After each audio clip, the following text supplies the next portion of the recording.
ओम एक बार बताइएगा, स्क्रीन पे लोडिंग हो रहा है अभी फिलहाल, स्क्रीन आ जाएगी तो एक बार मुझे बताइए। क्लियर है? यस सर, आ रहा है। ठीक है। देखिए स्टूडेंट्स, जो टॉपिक है हमारा फाइनेंशियल मार्केट है, बहुत इंपॉर्टेंट टॉपिक है और कई इसके कंसेप्ट आप पहले से भी थोड़े बहुत पढ़ चुके हैं। सबसे पहले जो हमारा पैसा होता है, आप देखेंगे स्क्रीन पे एलोकेशन ऑफ फंड्स, जो हमारा पैसा होता है ना, हम कैसे एलोकेट करते हैं, ये पैसा बाहर कैसे जाता है। आपको पता है कि इकोनॉमी को चलाने के लिए किसी भी कंट्री को पैसे की जरूरत होती है, पैसा ही सब कुछ है आज की डेट में। तो जो हाउस होल्ड्स होते हैं, जैसे हम लोग क्या है, हाउस होल्ड सेवर्स हैं, हम लोग जो कमा रहे हैं, आपके पेरेंट्स जो कमा रहे हैं, ये हाउस होल्ड सेवर्स हैं। ये लोग बिजनेस कहीं भी जॉब करते हैं या अपनी खुद की भी बिजनेस है तो वो पैसा बचाते हैं। तो जब वो पैसा सेविंग कर लेते हैं तो दो काम करते हैं, या तो वो बैंक में लगाते हैं उस पैसे, नंबर वन, या फिर वो फाइनेंशियल मार्केट में लगाते हैं। आप देख सकते हैं यहाँ दोनों मैंने बनाया हुआ है। तो आप सबसे पहले हम बात करते हैं बैंक की। आपको बैंक के बारे में ज्यादा पता है, 11th में हमने बहुत अच्छे से पढ़ा हुआ है इसमें, कि जब भी हम लोग बीइंग अ हाउस होल्ड सेवर्स, हम जब सेव कर लेते हैं तो बैंक में ले जाके जमा करते हैं। तो बैंक वाले क्या करते हैं, हमें 6 to 5 to 6% या 7% या 8%, इससे ज्यादा तो नहीं है फिलहाल, इतना जो है वो हमारे रिटर्न कर देते हैं। यानी कि अगर हमने 1 लाख रुपए लगाया है सेविंग में, तो वो लोग क्या करते हैं, 5% के हिसाब से हमें लौटा देते हैं, यानी कि 5,000 पूरे 12 महीने में हमें 5,000 लौटा देंगे। यानी आप गिन लो, करीब करीब 400 कुछ रुपए हर महीने देते हैं। बस इतना ही देते हैं, इससे ज्यादा नहीं देते अगर हम 1 लाख रुपए बैंक में जमा करते हैं तब। और ये लोग क्या करते हैं बदले में, बैंक वाले जो है उस पैसे को ले जाके बिजनेस फॉर्म्स को लेंड कर देते हैं मनी। बिजनेस फॉर्म्स को लेंड का मतलब है बिजनेस बिजनेस ऑर्गेनाइजेशन जो होती हैं, बड़ी बड़ी कंपनियां होती हैं, वो इनसे उधार ले लेती हैं। ठीक है, लोन के फॉर्म में ले लेती हैं, तो ये उनसे ज्यादा रेट चार्ज करते हैं। ये लोग 12% और 15% इतना करीब करीब चार्ज कर लेते हैं। तो इनकी कमाई हो जाती है इसके थ्रू। तो they earn lot of money from business forms, तो उसी में से कुछ पैसा ये हमें लौटा के दे देते हैं, और बाकी पैसा जो है अपने लिए रख लेते हैं। आपने देखा होगा बैंक में इतनी सारी फैसिलिटी है, एसी चलती रहती है, एम्प्लॉयज जो है उनको सैलरी भी देना है, पूरा मेंटेनेंस भी करना है, तो ये सारा खर्चा ये लोग वहां से बियर करते हैं। दूसरा आता है हाउस होल्ड, एक और भी काम कर सकता है हाउस होल्ड। कई लोग क्या करते हैं, फाइनेंशियल मार्केट में पैसा लगाते हैं। फाइनेंशियल मार्केट क्या है, अब सवाल ये उठता है। देखिए बेसिकली यहाँ पे क्या होता है, हम लोग शेयर्स खरीद लेते हैं मार्केट, शेयर्स खरीद लिया, डिबेंचर्स खरीद लिया। तो ये एक ऐसा सोर्स है जहां पे हम पैसा लगा के थोड़ा ज्यादा कमा लेते हैं एज कम्पेयर टू बैंक्स। हम ज्यादा कमा लेते हैं, लेकिन प्रॉब्लम ये है कि we have to face some risk as compare to banks. Banks में रिस्क नहीं है, आपने बैंक में 1 लाख रुपए जमा करा है तो सर्टेनिटी है भाई आपको ये पैसे मिलेंगे ही मिलेंगे, आपको रिस्क ज्यादा नहीं है। ठीक है, लेकिन अगर आप फाइनेंशियल मार्केट में लगाओगे तो आपको हमेशा रिस्क रहेगा, पैसा बढ़ता भी है घटता भी है, इसमें आप थोड़ा रिस्क ले रहे हो। ठीक है, इनफैक्ट थोड़ा क्या, काफी रिस्क ले रहे हो, और जितना ज्यादा रिस्क लोगे उतना ही ज्यादा आपकी इनकम बढ़ने के चांसेस है। तो वही चीज बताया गया है यहाँ पे, कि हाउस होल्ड सेवर्स जो होते हैं या तो बैंक में पैसा लगाते हैं या फाइनेंशियल मार्केट में, और वहां से वो पैसा जो है बिजनेस फॉर्म्स ले लेती हैं। अब आप देखो, इसमें हम समझ सकते हैं कि होता क्या है यहाँ पे, कि जो चीज मैंने आपको बताया कि household savers can also invest their savings in financial market directly by purchasing shares, debentures offered by business firms. तो बिजनेस फर्म्स बेसिकली क्या करती हैं स्टूडेंट्स, ये जैसे ये बिजनेस फर्म्स हैं, ये 1 मिनट ऊपर दिखा रहा हूँ, ये बिजनेस फर्म्स जो है ना, ये शेयर्स ऑफर करती हैं, लेकिन ये सीधा तो दे नहीं सकती। तो इसीलिए फाइनेंशियल एक मार्केट होती है जहां पे ये शेयर्स को ऑफर किया जाता है, और हम जैसे लोग इस शेयर को खरीद लेते हैं, डिबेंचर को खरीद लेते हैं, और इससे जो है इनके पास पैसा इनडायरेक्टली पहुंच जाता है। तो यही चीज है इसमें। तो ये लोग ऑफर करते हैं शेयर्स, डिबेंचर्स। ठीक है, और दोनों बैंक और फाइनेंशियल मार्केट ये जो है ना, ये कंपटीशन करती हैं। अगर आप देखो यहाँ पे डायग्राम में दिखाऊं, यहाँ पे देखो ये जो है ना, ये आपस में एक दूसरे के कंपटीटर हैं, क्योंकि ये क्या कर रहे हैं, ये बिजनेस फॉर्म्स को पैसा प्रोवाइड करा रहे हैं। तो या तो बिजनेस फॉर्म इनसे लेगी, बैंक वालों से लेगी, या फिर फाइनेंशियल मार्केट से लेगी, तो इसीलिए ये दोनों एक दूसरे के कंपटीटर हो गए। ओके, तो ये कंपटीटर हैं, एक तरह से ये compete कर रहे हैं एक दूसरे को। तो यहाँ पे यही बताया गया कि both banks and financial markets are competing financial intermediaries. तो ये तो हो गई एलोकेशन की बात, कि भाई पैसा कहाँ से जाता है। तो आज की डेट में आप देखो पूरे वर्ल्ड में ही, सिर्फ इंडिया में ही नहीं, पूरे वर्ल्ड में जितने लोग हैं कमाते हैं, कुछ अपना जो भी खर्चा वर्चा होता है घर का वो निकालने के बाद कुछ बचा के रखते हैं, जो भी सेविंग होती है या तो वो बैंक में डालते हैं या फाइनेंशियल इंस्टीट्यूशंस में डालते हैं। और उसके बाद वो पैसा चला जाता है कहाँ पे, फाइनेंशियल फॉर्म्स में, यानी कि फॉर्म्स में चला जाता है, और कंपनियां उसको सही इस्तेमाल करके ज्यादा कमाती हैं और कंट्री को भी आगे लेके जाती हैं। तो फिर आ जाता है सवाल कि फाइनेंशियल मार्केट है क्या। देखो बैंक का तो आपको पता है कि बैंक एक ऐसा इंस्टीट्यूशन है जो उधार देता है और एक्सेप्ट करता है मनी, ये हमने 11 में पढ़ा था, और बहुत सारी फैसिलिटीज देते हैं बदले में कस्टमर को। तो कोई एहसान तो करता नहीं है, वो तो उसके बदले कमा रहा है पैसे वो। अब आ जाते हैं हम लोग फाइनेंशियल मार्केट की बात करने। और इस टॉपिक में ज्यादा हम, देखो फाइनेंशियल मार्केट के ऊपर ही पूरा चैप्टर का ही नाम है फाइनेंशियल मार्केट, तो हम फाइनेंशियल मार्केट के इर्द गिर्द घूमेंगे, बैंक से ज्यादा हमें लेना देना नहीं। कह रहा है फाइनेंशियल मार्केट है क्या। ये एक ऐसी मार्केट है जो क्रिएट करती है और एक्सचेंज करने का काम करती है फाइनेंशियल एसेट्स। ये एक ऐसी जगह है जो मार्केट क्रिएट करती है। जैसे आपको मान लो, सपोज करो आपके पेरेंट्स ने बोला कि भाई बैठ के डिस्कशन हो रहा है कि इस बार हमारे पास 3 लाख की सेविंग हो गई है, कैसे करेंगे। तो जनरली क्या होते हैं पेरेंट्स, ज्यादातर के पेरेंट्स आप देखोगे बैंक में ले जाके आपके पेरेंट्स जमा करते हैं। लेकिन उनके पास एक और ऑप्शन खुला है जिसमें वो जनरली नहीं जाते, बहुत कम लोग जाते हैं, ऐसा नहीं है कि सब नहीं जाते, बट कम लोग जाते हैं इंडिया के अंदर स्पेसिफिकली। वो क्या है, फाइनेंशियल मार्केट, एक ऐसी जगह जहां पे आपको शेयर्स अवेलेबल हैं, डिबेंचर्स अवेलेबल हैं, बॉन्ड्स अवेलेबल, गवर्नमेंट की सिक्योरिटीज अवेलेबल है। इनके बारे में हम पढ़ेंगे एक एक करके। तो ये जो है फाइनेंशियल मार्केट है, यहाँ भी आप जाके पैसे लगा सकते हो। ठीक है, तो ये it is a network of institution which provide short term, medium and long term. तो these are the institutions which provide you short term money also, medium term money also and long term funds also. तो ये लोग provide करते हैं। अगर हम इसमें लगाते हैं, बैंक की जगह अगर हम इसमें लगाते हैं पैसे अपने, तो there are lot of chances that कि हम ज्यादा अर्न कर लेंगे, will be able to earn much better as compare to banks. But one thing must be remembered कि यहाँ पे जो है रिस्क है, risk is higher as compare to bank, bank से ज्यादा रिस्क यहाँ पे तो ऑब्वियसली है ही है।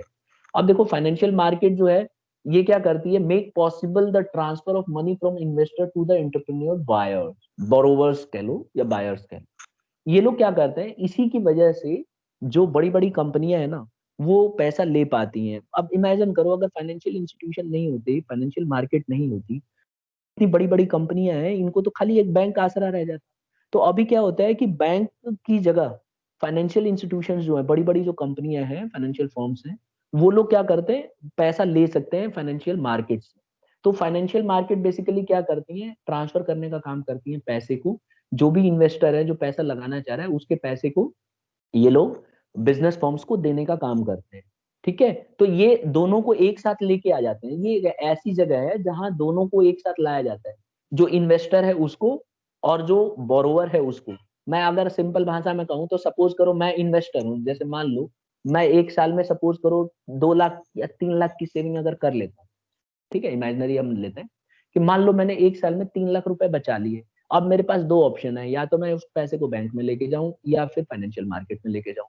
मैंने तय किया कि चलो मैं इस बार फाइनेंशियल मार्केट में लगाता हूँ, इस बार बैंक में नहीं लगाऊंगा, हर साल बैंक में लगा रहा हूँ, इस बार थोड़ा रिस्क लेता हूँ। तो मैं क्या करूंगा, फाइनेंशियल मार्केट में चला जाऊंगा। अच्छा, इसका फायदा क्या होगा, जो फाइनेंशियल फर्म्स हैं, जो बिजनेस ऑर्गेनाइजेशन है, वो वहां से शेयर्स रेज करेंगी। तो एक तरह से देखा जाए तो मैं हो गया इन्वेस्टर और वो हो गए बोरोवर, कौन, फॉर्म्स। तो दोनों को एक साथ लाने में किसने मदद की है, फाइनेंशियल मार्केट ने। तो इसीलिए टेस्ट में अगर आप ऐसे लिखोगे कि it is a place which helps to bring together the lender of the fund and the borrower of the fund, ये जो लास्ट वाली लाइन है इसका मतलब यही है कि ये क्या करती है, नजदीक लेके आती है दोनों, लेंडर को भी और बोरोवर को भी। अगर ये ना होती तो बोरोवर सीधा आता ही नहीं, हमें पता ही नहीं चलता कितना पैसा खरीदना है। तो इसीलिए आप देखो आज की डेट में मार्केट में आपके पास शेयर्स अवेलेबल है, इक्विटी खरीद लो, प्रेफरेंस खरीद लो, डिबेंचर्स खरीद लो, बॉन्ड्स खरीद लो। आजकल तो टीवी पे खूब देखते होगे आप, आईपीएल के मैच में आता रहता है कि बॉन्ड्स आप देखते हो ना, म्यूचुअल फंड्स में लगाओ। तो ये सब यही चीजें हैं, इसमें हम पैसा लगाते हैं और फिर ये पैसा सीधा कंपनी में चला जाता है। और कंपनी, आपको पता है कंपनी में there are efficient people working in the company. तो पैसा रहेगा तो कंपनी खूब कमाएगी और उससे इकोनॉमी भी बढ़ेगी और जो इन्वेस्टर है उसको भी फायदा करवा के देगी। तो this is very important for every business organisation. तो ये चीज है, फाइनेंशियल मार्केट का यहाँ पे रोल बहुत ज्यादा हो गया। तो हमने क्या पढ़ा स्टूडेंट्स, शुरुआत में हमने पढ़ा कि जो पैसे का एलोकेशन होता है दो तरह से होता है, या तो वो बैंक में जाता है या फिर फाइनेंशियल मार्केट में जाता है। दोनों एक दूसरे के कंपेटिटर हैं और यहाँ से पैसा सीधा चला जाता है बिजनेस फर्म्स को। अब बिजनेस फर्म्स को नजदीक लाने में क्या काम करता है, फाइनेंशियल मार्केट। अब आ जाता है फाइनेंशियल मार्केट क्या है, तो ये एक ऐसी जगह है जहाँ पे लेंडर यानी कि इन्वेस्टर और फिर जो परचेजर है यानी कि बोरोवर है, उन दोनों को नजदीक लाने का काम करती है। ये एक ऐसा इंस्टीट्यूशन है जो मदद करती है फाइनेंशियल फर्म्स को पैसा रेज करने में। ठीक है, they can raise through equity shares, preference shares, debentures, bonds and all. तो वहां से ये लोग ले सकते हैं। अब हम आ जाते हैं कि फाइनेंशियल मार्केट का काम क्या है। तो देखिए यही सब काम है जो हमने पीछे डिस्कस किया। अक्सर एग्जाम में पूछ दिया जाता है कि फंक्शंस बताइए फाइनेंशियल मार्केट के। तो one by one we are going to discuss functions. Before that किसी को कोई डाउट? ओम, कोई डाउट है बेटा? No sir. ठीक है, किसी भी बच्चे को डाउट होगा तो इमीडिएटली अनम्यूट करके पूछना है। चलिए, तो देखिए सबसे पहले फंक्शंस ऑफ फाइनेंशियल मार्केट। पहला फंक्शन है मोबालाइज सेविंग। देखिए मोबालाइज से आप क्या समझते हैं? मोबालाइज, एक जगह से दूसरी जगह पहुंचना। तो अभी क्या होता है, सेविंग जो है मोबालाइज हो रही है। अभी पहले क्या होता था, आज से आप 20-30 साल पीछे चले जाओ, 40 साल पीछे चले जाओ, तो कई लोगों की आदत थी, वो लोग क्या करते थे, अपना पैसा बचा के बक्से में रखते थे। अच्छा, चोरों की भी खूब लॉटरी लगी रहती थी, वो भी अपना हमला सीधा बक्से में ही करते थे। अब या लॉकर्स में हमला कर देते थे, सीधा अपना उड़ा के ले गए। या फिर कई लोग क्या करते थे, जो आसपास के लोग होते थे उनको दे देते थे उधार। अगर उन्होंने चुका दिया तो ठीक है, नहीं चुकाया तो वो भी पैसा मारा जाता था। तो अभी क्या है, आज की डेट में फाइनेंशियल मार्केट क्या कर रही है, मोबिलाइज कर रही है सेविंग। मोबिलाइज का मतलब है कि जो भी आपकी बचत है, जो भी आप घर में बचा पा रहे हो पैसा, उस पैसे को बहुत ही प्रॉपर तरीके से प्रोडक्टिव पर्पस के लिए यूज हो रहा है। कैसे हो रहा है? आप, बड़ा सिंपल है, जैसे मैंने मान लो शेयर्स खरीद लिए, तो जो मैंने, सपोज करो मैंने 5 लाख के शेयर खरीद लिए, तो मेरे 5 लाख रुपए कहाँ चले गए? कंपनी में।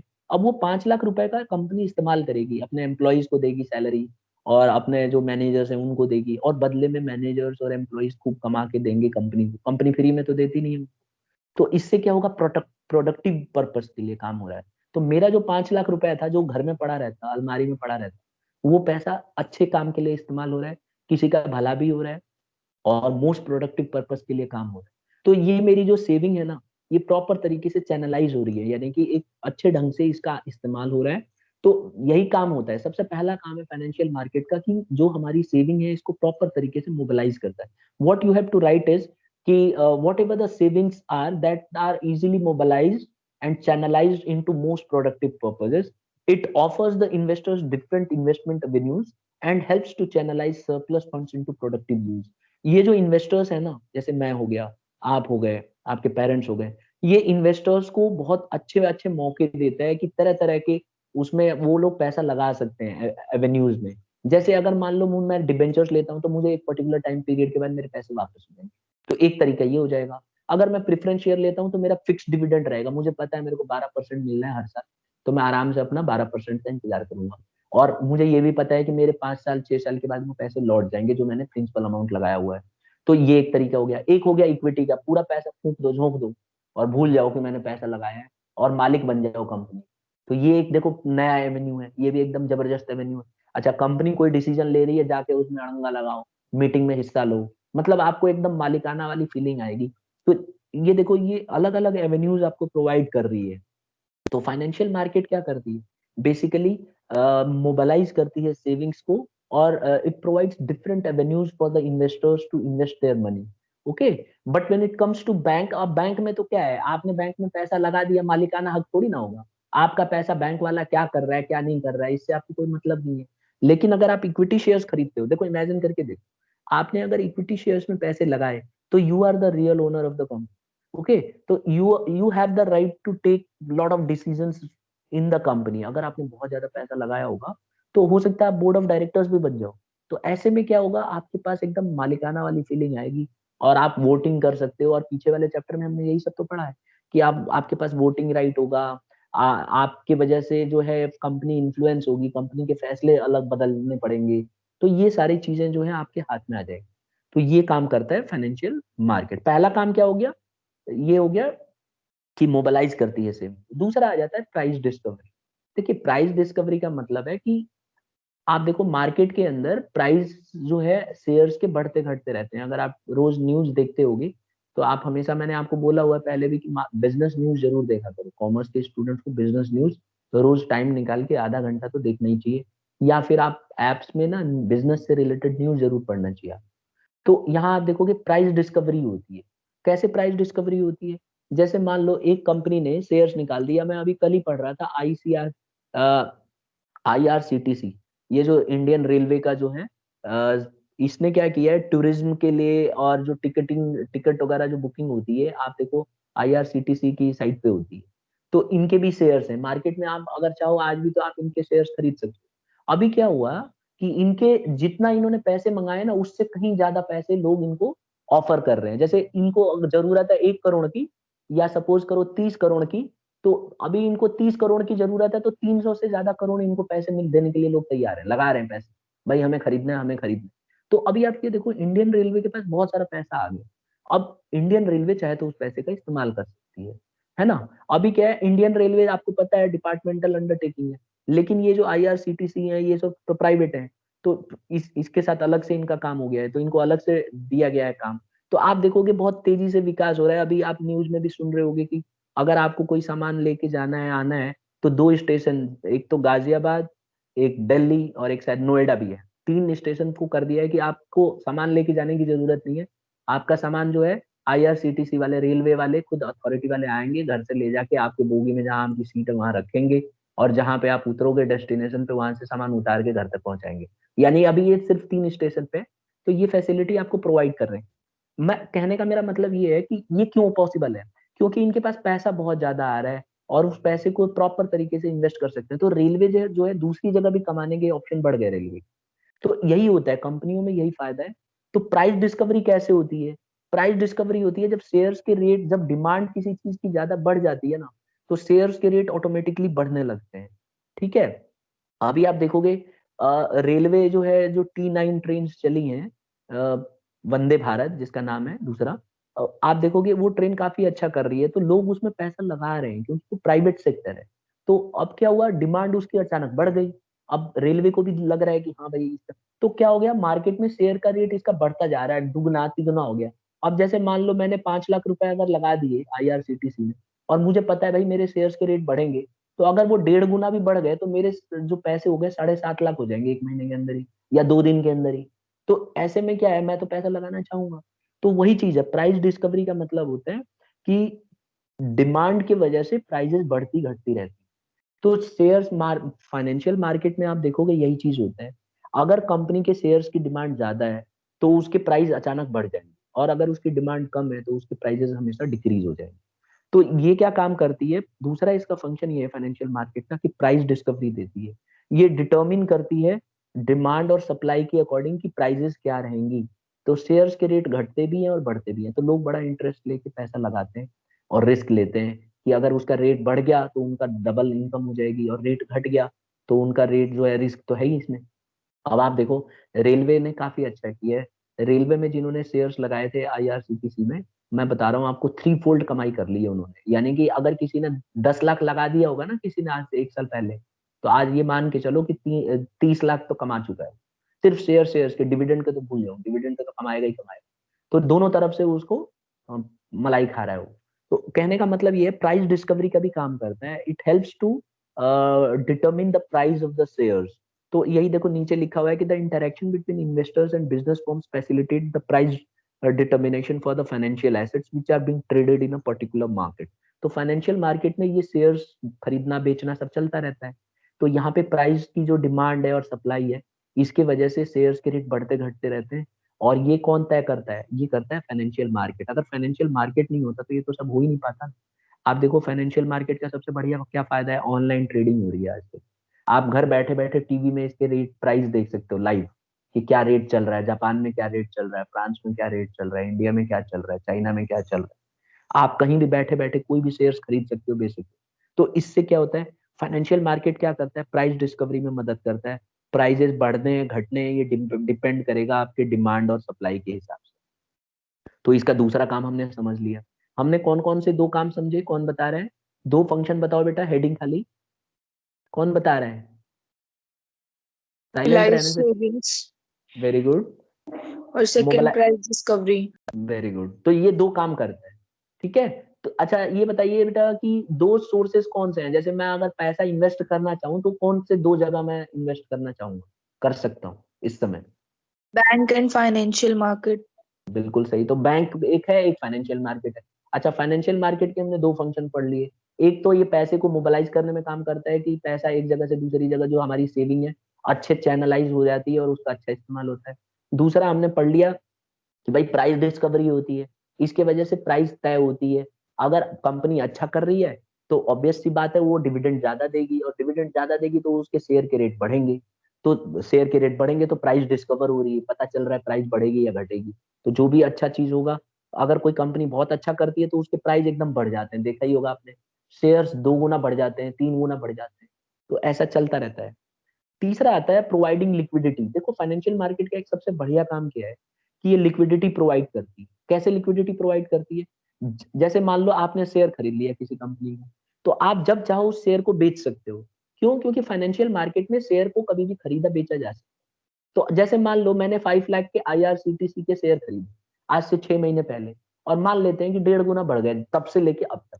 ठीक है, वैसे स्टूडेंट्स ये डबल से भी ज्यादा बढ़ चुके हैं, आपको मैं बता दूं। तो अभी क्या है, सपोज करो अब मेरा इस समय कितना चल रहा होगा, लमसम ऐसे अंदाजा लगा लेते हैं कि चलो 7.5 लाख रुपए, यानी 2.5 लाख रुपए मेरे शेयर के रेट बढ़ चुके हैं। अब मैं अगर आज चाहूँ, आज की डेट में अभी मैं बात कर रहा हूँ आपसे, 2 मिनट नहीं लगेगा मुझे बेचने में। तो मैं क्या करूंगा, ऑनलाइन ट्रेडिंग कर दूंगा, सीधा उसको बेच दूंगा। तो जैसे ही मैं बेचूंगा तो मेरे शेयर्स के पैसे मेरे बैंक अकाउंट में आ जाएंगे। ठीक है, उसमें प्रोसेसिंग होती है, लेकिन वो कोई इश्यू नहीं है, आपके पैसे तो आ ही जाते हैं। तो 7.5 लाख रुपए आपको मिल गए। तो जहां आपने 5 लाख रुपए इन्वेस्ट किया था, आज आपके बैंक के अकाउंट में 7.5 लाख रुपए बन गए। तो ये क्या होता है, प्रोवाइडिंग लिक्विडिटी। जब मन करे आप कैश में कन्वर्ट करा सकते। तो ये फाइनेंशियल मार्केट है जो ये चीज पॉसिबल कराती है। क्योंकि आप देखोगे दिल्ली में भी है, बॉम्बे में भी है।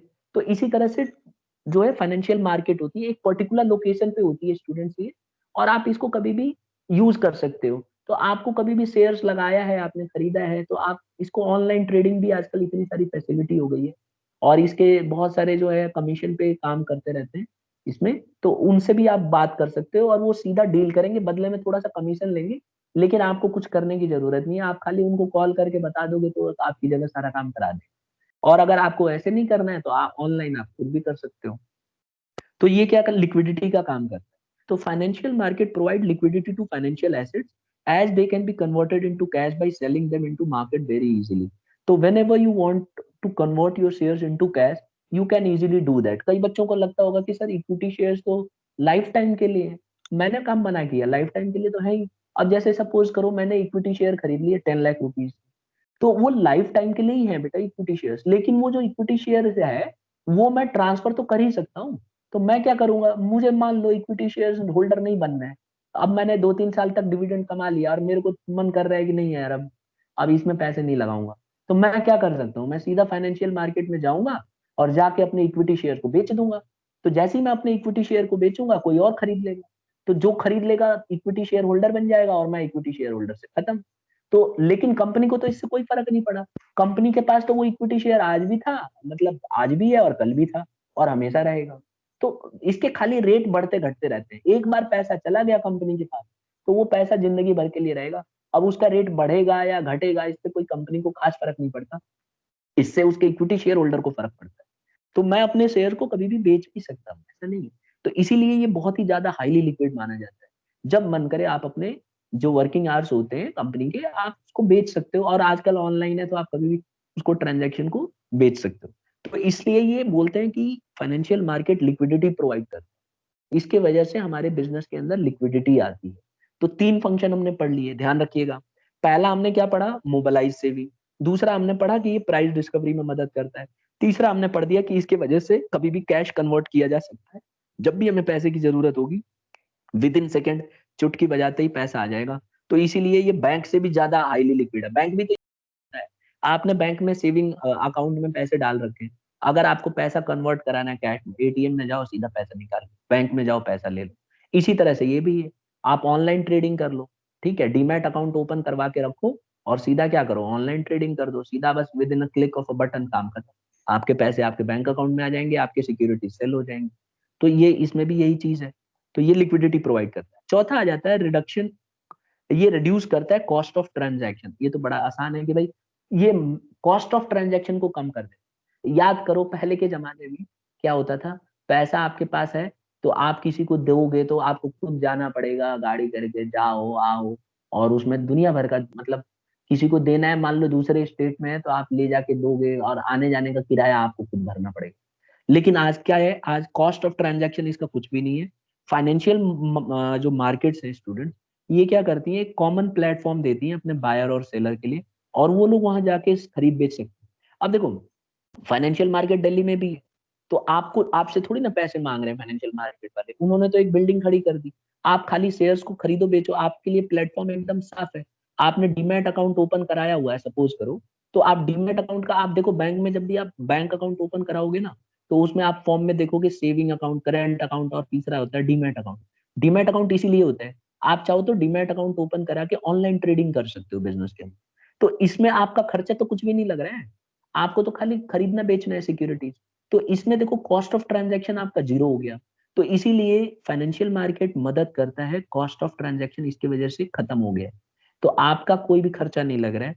तो आपको बस यही लिख देना है कि फाइनेंशियल मार्केट जो है एक कॉमन प्लेटफॉर्म देती है अपने खरीदार के लिए भी और बेचने वाले के लिए भी। खरीदार कौन है, कंपनियां, और बेचने वाला कौन है, हम लोग। तो ये लोग एक कॉमन प्लेटफॉर्म देते हैं, और हम लोग इसकी मदद से खरीद सकते हैं और बेच सकते हैं। तो यही चीज है यहाँ पे, विथआउट एनी कॉस्ट, हमारा कोई खर्चा लग ही नहीं रहा है। तो ये इसका सबसे बड़ा फायदा है। तो इसके वजह से लिख देना है आपको, कॉस्ट ऑफ ट्रांजैक्शन खत्म हो जाता है, और हमारा अपनी तरफ से कोई खर्चा नहीं है। फाइनेंशियल मार्केट ये सारी सुविधाएं प्रोवाइड करती है, खुद की बिल्डिंग होती है, सारा जो मेंटेनेंस है वो अपना देखती है, हमसे कोई अलग से चार्ज नहीं लेती। तो ये चार फंक्शन है जो हमारे बहुत ही इंपॉर्टेंट है, तो आपको याद रखना है ये चारों। एक बार मैं फिर से बता देता हूँ। फाइनेंशियल मार्केट के चार फंक्शन है। पहला काम है मोबिलाइज करती है सेविंग, जो हमारी बचत है, इस पैसे को चारों तरफ पूरे दिन इंडिया के या दुनिया के कोने कोने में घुमाने का काम करती है।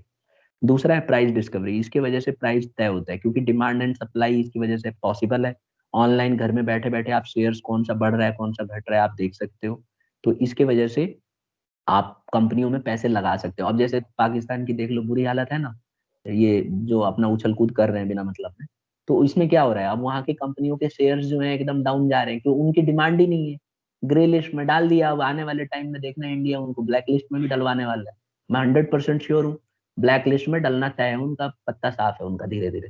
तो आप ये देख लो, अब वहां के कंपनियों के शेयर्स कौन खरीदेगा, मैं तो बिल्कुल ही नहीं खरीदूंगा, आप भी समझदार हो, आप भी नहीं खरीदोगे। क्यों खरीदेंगे ऐसे देश की कंपनियों में जो शेयर्स कौन लगाएगा। तो उनके रेट एकदम डाउन हो रहे हैं। अब और डाउन होते होते एकदम खत्म ही हो जाएगा, फिर भीख मांगने वह तो ऐसे पहले ही शुरू कर चुके हैं, तो और बुरी हालत होने वाली। तो यहाँ पे क्या होता है, प्राइस डिस्कवरी इसी को कहते हैं। और जो कंट्री अच्छा करेगी, जिस जो कंपनी में पैसे लोग सेविंग अच्छे से करेंगे, इन्वेस्ट करेंगे, वो कंट्री की इकोनॉमी एकदम तेजी से बढ़ती है, और उनके शेयर्स भी रेट तेजी से बढ़ते हैं। जैसे आप अमेरिका की देख लो, बड़ी बड़ी जो कंपनियां हैं, फेसबुक हो गई, ठीक है, वालमार्ट, और जितने भी बड़ी बड़ी कंपनियां, मैं एक दो का क्या कहूँ आपको, आपको पता ही है कि सबके रेट उनकी परफॉर्मेंस के हिसाब से बढ़ता घटता है। जैसे लोग उनको, डिमांड बढ़ेगी उनके शेयर बढ़ेंगे, डिमांड घटेगी उनके शेयर घट जाएंगे।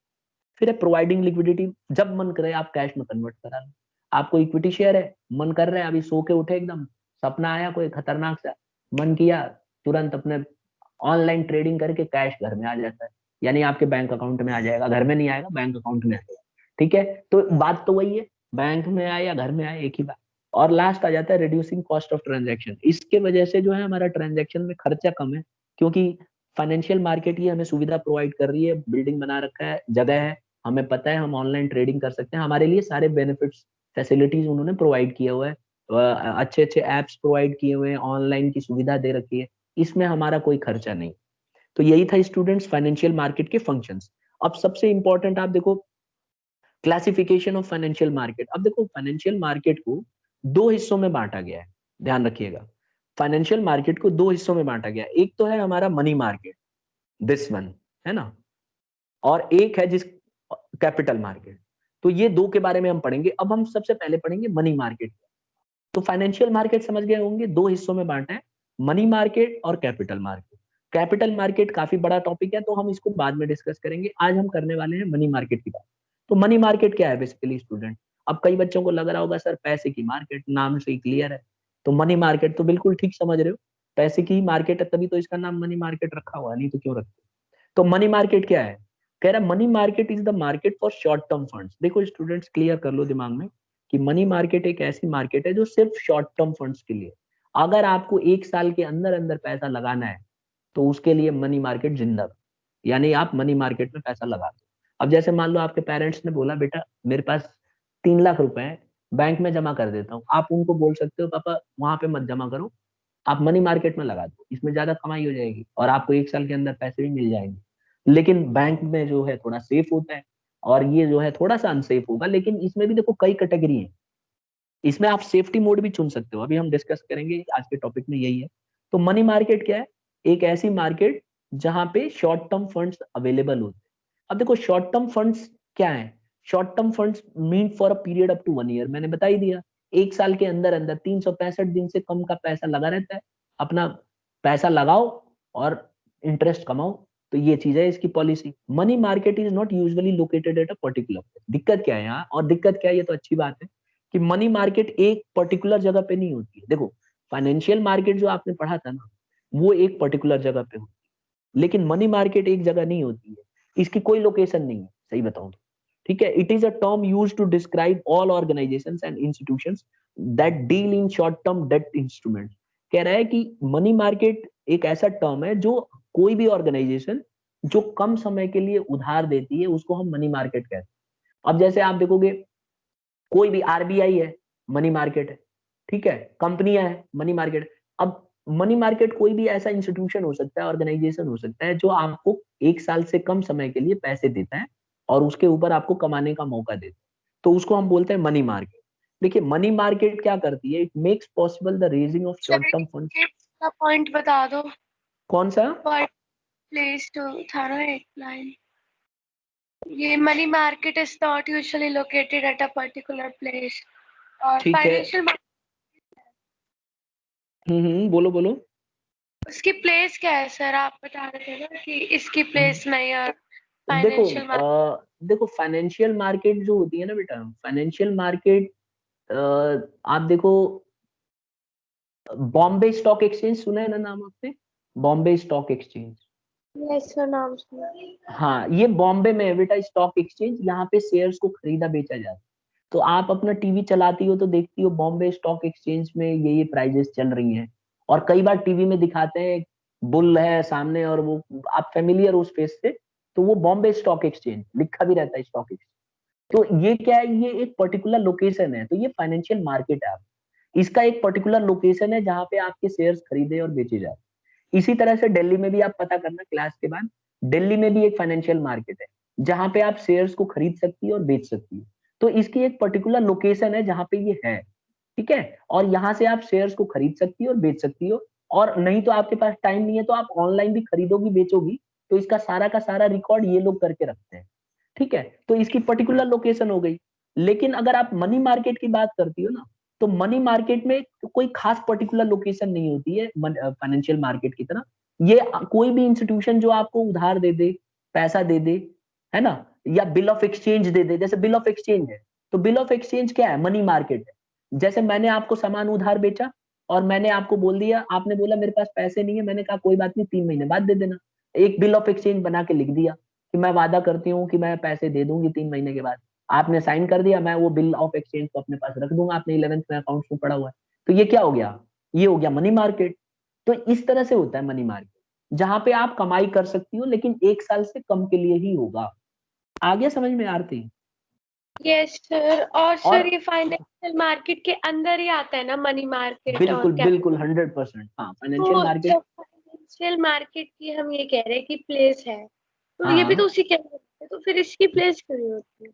देखो फाइनेंशियल मार्केट जो है ना, दो हिस्सों में बांटी जाती है, एक तो कैपिटल मार्केट और एक, देखो यहाँ दिखाता हूँ, ये देखो, दो दो उसमें बांटी गई है ना। ये एक तो कैप मनी मार्केट जिसके आज हम बात करेंगे, और एक है कैपिटल मार्केट। कैपिटल मार्केट के अंदर ना, ये जो आप देख रही हो ना कैपिटल मार्केट, इसके अंदर equity share, preference share, debentures, तो ये आप कहीं भी नहीं खरीद सकती हो। इसके लिए एक फिक्स लोकेशन है जो इसका पूरा का पूरा ट्रैक रिकॉर्ड रखेगा।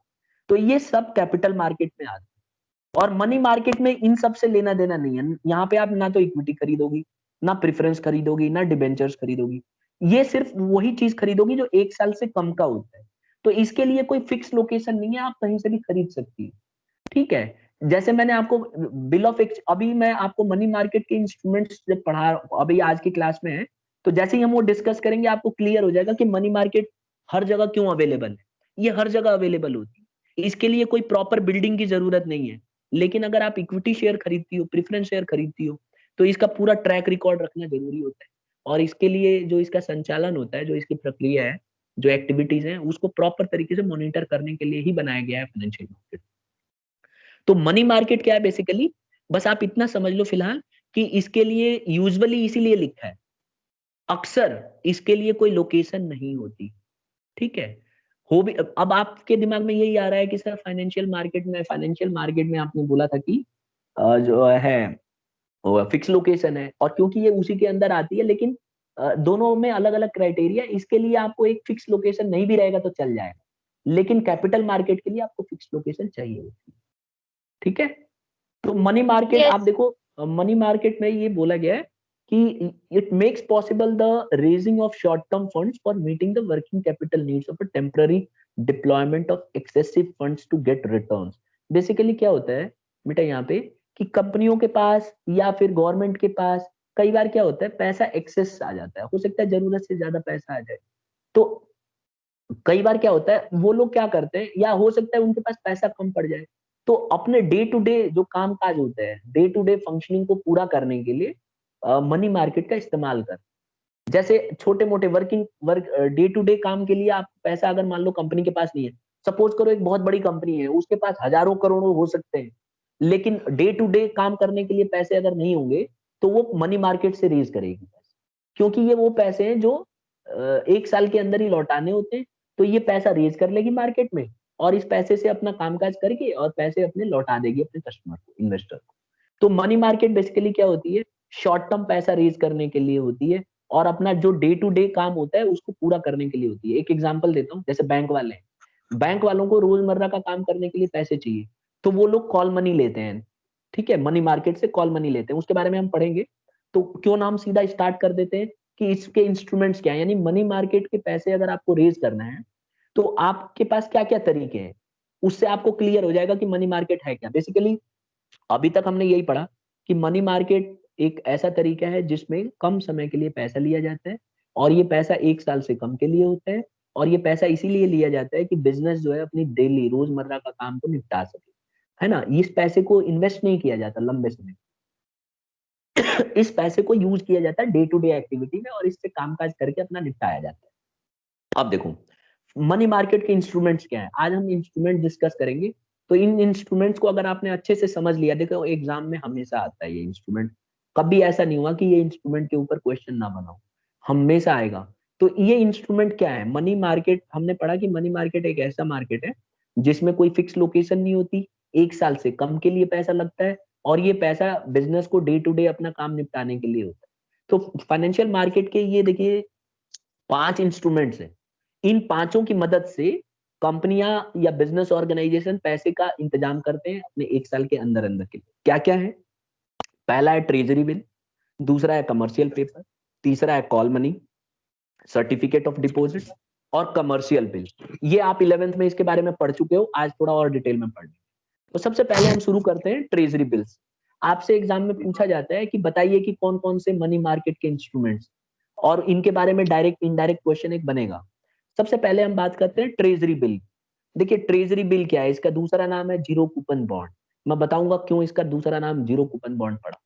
देखो ये जो बिल्स होती हैं, these are issued by RBI on behalf of central government. जब क्या होता है, हाँ बोलो, किसी बच्चे ने अनम्यूट किया, बेटा म्यूट करो पहले, जिससे कि सबको आवाज क्लियर जाए। आप पूछना है तभी म्यूट करो और अनम्यूट करो।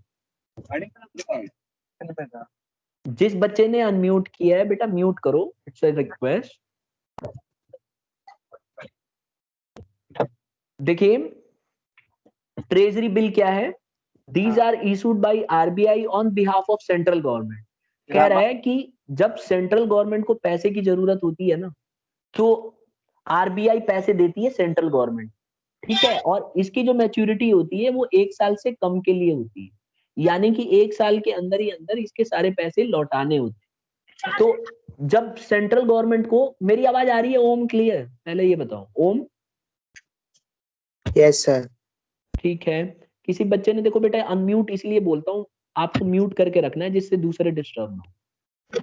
मैं ये कह रहा था कि जब सेंट्रल गवर्नमेंट को जब पैसे की जरूरत होती है, तो सेंट्रल गवर्नमेंट क्या करती है बेटा, आरबीआई के बिहाफ पे इशू करा लेती है पैसे, यानी कि reserve bank of India issue करती है पैसे, और सेंट्रल गवर्नमेंट उस पैसे को रेज कर सकती है।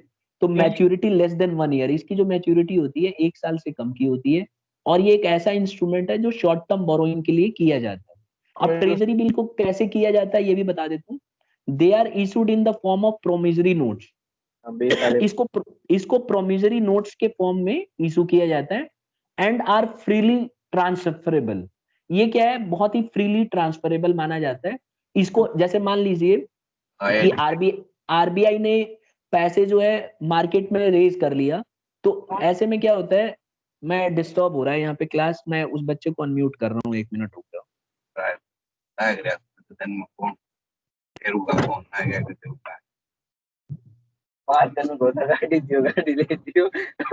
टाइम नहीं है।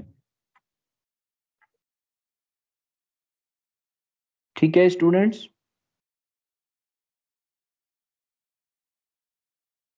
मैं एक बार फिर से टॉपिक पे आ रहा हूँ। ओम, मुझे बताना बेटा, आवाज आ रही है साफ? हम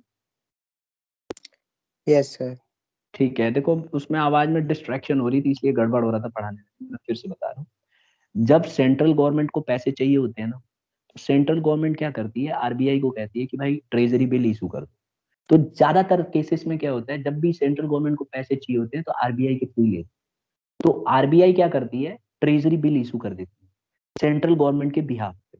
इसकी गारंटी सेंट्रल गवर्नमेंट लेती है, इसीलिए ये बहुत सेफ माना जाता है। इसमें गारंटी सेंट्रल गवर्नमेंट की होती है कि ये पैसे हम भरेंगे।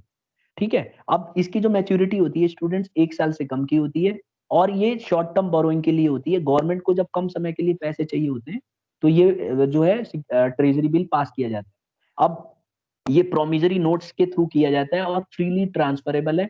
It comes under negotiable instrument. तो आप इसको, जैसे अगर आप ट्रेजरी बिल खरीदते हो तो आप क्या कर सकते हो, इस ट्रेजरी बिल को आप किसी तीसरे को भी दे सकते हो। जैसे मान लो मार्केट में आरबीआई ने ट्रेजरी बिल इशू किया, तो ट्रेजरी बिल में क्या होता है, उस ट्रेजरी बिल को मैं भी खरीद सकता हूँ, आप भी खरीद सकते हो, कोई और भी खरीद सकता है। तो वो उसमें क्या होता है, सेंट्रल गवर्नमेंट के बिहाफ पे होती है। ये पैसा आपको मिलेगा ही मिलेगा, सरकार इसकी गारंटी लेती है कि ये पैसा हम आपको पक्का वापस करेंगे। अब इसमें एक टाइम पीरियड होता है कि इतने दिन में आपके पैसे वापस हो जाएंगे, वो उसी में लिखा रहता है ट्रेजरी बिल में। जनरली जो है ये 1 साल से कम के लिए होती है, पहली बात तो ये दिमाग में बिठा लीजिए। तो they are issued at a price which is lower than the face value and repaid at par. मैं इस कंसेप्ट को समझा देता हूँ। और इसमें ये बोला गया है कि हमेशा 25,000 की डिनोमिनेशन में होता है। मैं ऐसे समझाता हूँ, देखिए जैसे मान लो ट्रेजरी बिल आपने खरीदी, तो ट्रेजरी बिल में लिखा रहेगा 1 लाख की ट्रेजरी बिल, ऐसे लिखा रहेगा 1 लाख की ट्रेजरी बिल। तो आपने क्या किया, 1 लाख की ट्रेजरी बिल जब होगी तो आपको कितने में पड़ेगी, वो थोड़ा डिस्काउंट पे पड़ेगी। यानी आपको 1 लाख रुपए नहीं पे करना पड़ेगा, आपको करना पड़ेगा, सपोज करो 90,000 पे करना पड़ सकता है। तो जब आप 1 लाख की ट्रेजरी बिल खरीदोगे तो आपसे बोला जाएगा, जो आरबीआई है जिसने ट्रेजरी बिल इशू किया है, वो आपसे सिर्फ 90,000 लेगी, और आपको एक ऐसी बिल पकड़ा देगी। राइट साइड में देखो एक बिल है, मैं इसको जूम करके दिखा देता हूँ आपके लिए। इस तरह से, 1 मिनट, इस तरह से दिखाएगी इसको, देखो ये आपकी ट्रेजरी बिल है। तो इसमें क्या करेगी, यहाँ पे आपने जैसे 1 मिलियन पाउंड्स लिखा है ना, यहाँ पे यूं लिख देगी 1 लाख, यूं लिख देगी 1 लाख रुपीज। ठीक है, इस तरह से। लेकिन आपने पैसे कितने दिए बेटा, आपने सिर्फ 90,000 दिए। अब क्या होगा, 3 महीने या 4 महीने या 5 महीने के बाद, जितने दिन के लिए होगी बिल ये, उसके बाद आपको 91 डेज के बाद की होती है, तो आपको 90,000 की जगह 1 लाख रुपए मिल जाएंगे। अब जैसे मान लो ट्रेजरी बिल में लिखा हुआ है कि 5 महीने के बाद आपको 1 लाख रुपए का ट्रेजरी बिल वापस मिल जाएगा। तो आपको 1 लाख रुपए नहीं देना है, आप 90,000 दे के ये ट्रेजरी बिल खरीद लोगे, और ये ट्रेजरी बिल को आप किसी और को भी दे सकते हो जरूरत पड़ने पे। ठीक है, ये देखो ऊपर लिखा हुआ पेबल ऑन डिमांड, है ना। और जब आपका 4 महीना पूरा हो जाएगा तो जिसके पास भी ये ट्रेजरी बिल होगी वो इसको जमा कर देगा, और उसके बदले वो 1 लाख रुपए ले जाएगा। तो आपकी कमाई कितनी हो गई, सीधा 10,000 आपने कमा लिया 4 महीने में। तो ये कोई बुरा सौदा नहीं है। तो इस तरह से होता है। अच्छा, ये जो 1 लाख रुपए आपने जो दिए थे ना, 90,000 रुपीज, ये जो है सेंट्रल गवर्नमेंट के पास चला जाएगा। तो सरकार इस पैसे का इस्तेमाल करके कुछ भी काम कर सकती है, और सरकार के पास पैसा भी चला गया। और ये ट्रेजरी बिल किसके बिहाफ पे बनाया गया था, सेंट्रल गवर्नमेंट के बिहाफ पे। किसने बनाया था, रिजर्व बैंक ऑफ इंडिया ने। पैसे किसको मिले, गवर्नमेंट ऑफ इंडिया को। और आप आप इस पैसे को कभी भी कैश में करवा सकते हो। जैसे ही आपका टाइम पीरियड पूरा होगा, आपको 90,000 की जगह 1 लाख रुपए मिल जाएंगे। अब आपको समझ में आ गया होगा इसको जीरो कूपन बॉन्ड क्यों कहते हैं। क्योंकि आपने 10,000 रुपए कम पे किए, आपने सिर्फ 90,000 पे किए और मिले कितने आपको, 1 लाख रुपए। तो ये जो 10,000 रुपए है जीरो कूपन है, यानी कि इसको इसके लिए आपने पे ही नहीं किया और आपको 10,000 रुपए फालतू मिल गए। तो इसीलिए कई लोग इसको जीरो जीरो कूपन बॉन्ड भी बोलते हैं। किसी बच्चे को जरा सा भी डाउट है तो मुझसे पूछो, क्योंकि ये आएगा टेस्ट में। क्लास समझ में आ गया बेटा सबको। बस आपको ये लिखना है कि ट्रेजरी बिल जो है सेंट्रल गवर्नमेंट के बिहाफ पे आरबीआई इशू करती है, on behalf of central government. और इसमें जो डिनोमिनेशन होता है वो 25,000 के उसमें होता है, यानी 25,000, 50,000, 25 से इंटू करते रहो। 25,000, 50,000, 1 लाख, 1,25,000, 1,50,000, ऐसे ही चलेगा ये। ठीक है, अगर गवर्नमेंट को करना है तो इसी के मल्टीपल्स में आएगा, नंबर 1।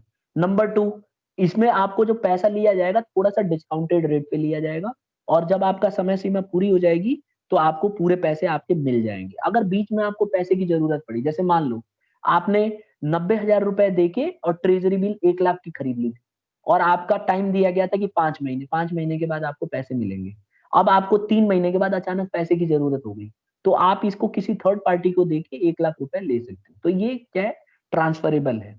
ठीक है, इसको हम लोग बोलते हैं ट्रांसफरेबल, और ये प्रोमिसरी है क्योंकि गवर्नमेंट ऑफ इंडिया ने प्रॉमिस किया हुआ है कि इतने पैसे आपको मिलेंगे ही मिलेंगे। कल को ये नहीं होगा कि गवर्नमेंट बोलेगी अरे भाई हमें तो नुकसान हो गया, हम आपको 99,000 ही दे रहे हैं, 1 लाख भूल जाओ, तो आप फिर क्लेम कर सकते हो। तो ये इसका फायदा है, बड़ा अच्छा होता है। ट्रेजरी बिल में आप लगा सकते हो, इसमें एक तो फिक्स टाइम पीरियड होता है और इसमें इंटरेस्ट भी अच्छा खासा होता है।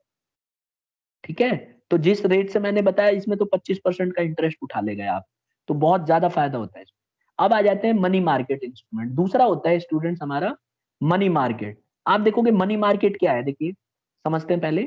Money market, it is unsecured promissory note issued to the public with a fixed maturity period ranging from 15 days to 1 year। मैं आपको सिंपल भाषा में कह दूं कि ये कमर्शियल पेपर जो होता है ना, जो बड़ी बड़ी कंपनियां होती है ना, नामी गिनामी कंपनियां, उनको जब पैसे की जरूरत होती है ना तो वो लोग कमर्शियल पेपर का इस्तेमाल करते हैं। पहली बात, ये अनसिक्योर्ड है, इसमें सिक्योरिटी नहीं है, रिस्क है। ठीक है, लेकिन इसमें प्रॉमिस करती है कंपनी, कंपनी प्रॉमिस करती है कि मैं इतने दिन के अंदर, वो जितने दिन के लिए लिया होगा, 15 दिन से कम नहीं ले सकते, उससे ज्यादा होना चाहिए। हो सकता है 30 दिन के लिए लिया हो सकता है 50 दिन के लिए लिया हो, या हो सकता है कि 300, मतलब 350 दिन या समथिंग ऐसे करके लिया हो।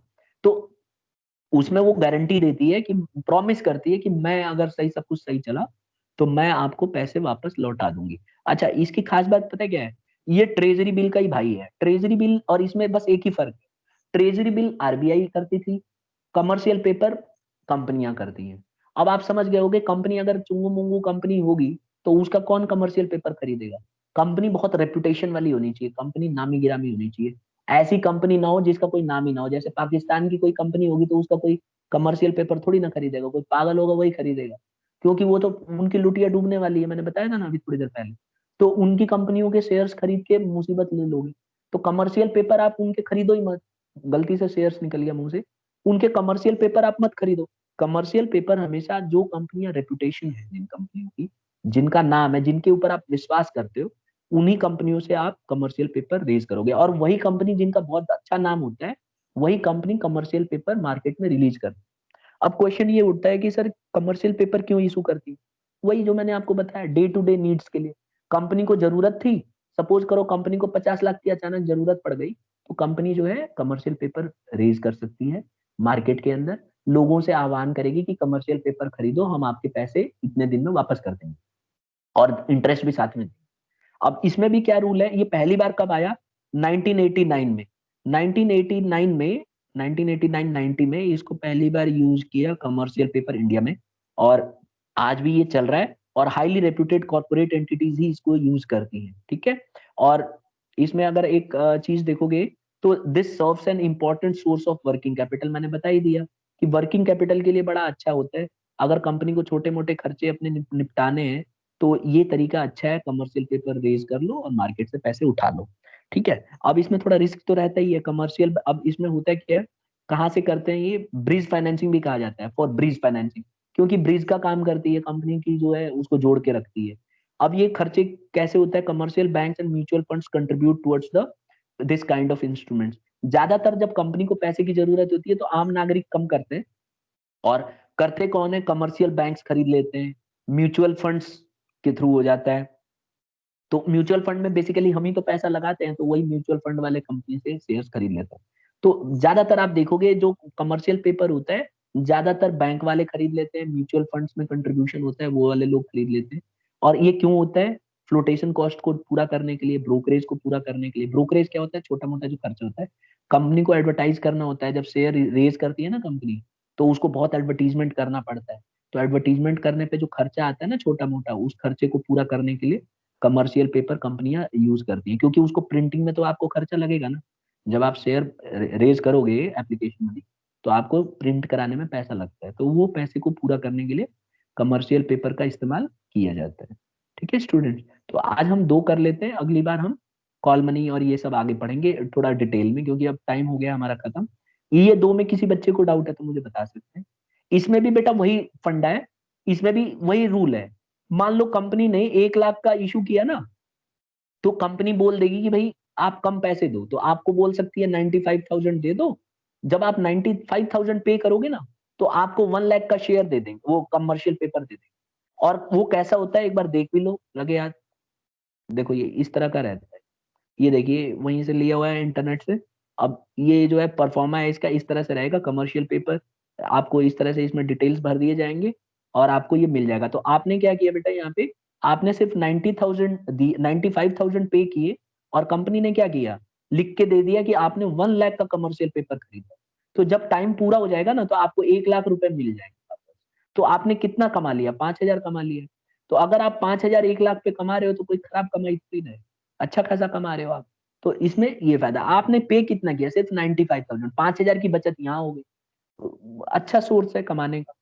ठीक है, लेकिन जनरली क्या होता है, इसको कमर्शियल जो बैंक्स होते हैं और म्यूचुअल फंड्स के जो कंट्रीब्यूशन होते हैं, वो लोग इसको ज्यादा प्रीफर करते हैं, इंडिविजुअल्स नहीं करते ज्यादा। ठीक है, लेकिन ध्यान रहे कि जो कंपनियां बहुत नामी गिरामी है वही कर सकती हैं। अगर गई गुजरी कंपनियां अगर कमर्शियल पेपर रेज करेंगी, तो हो सकता है उनको पैसा मिलेगा भी नहीं, कोई लगाएगा ही नहीं उनमें। तो आज की क्लास में इतना ही है। किसी को पूछना है पीछे का कोई भी कंसेप्ट, एनी स्टूडेंट? ठीक है, तो अगली क्लास में हम लोग बाकी के इंस्ट्रूमेंट्स का डिस्कशन करेंगे। इतना आप नोट्स बनाओ जब तक, और इसको प्रॉपर तरीके से मेंटेन करके रखो, और बार बार इसको पढ़ो। ऑडियो का भी जो रिकॉर्डिंग है ये भी भेज देता हूँ, इसको दोबारा एक बार सुन सकते हो, आपके लिए अच्छा रहेगा। और फिर सुनने के बाद नोट्स बनाया करो, और अच्छा नोट्स बनेगा। और नोट्स बनाते समय अपनी लैंग्वेज में लिखो।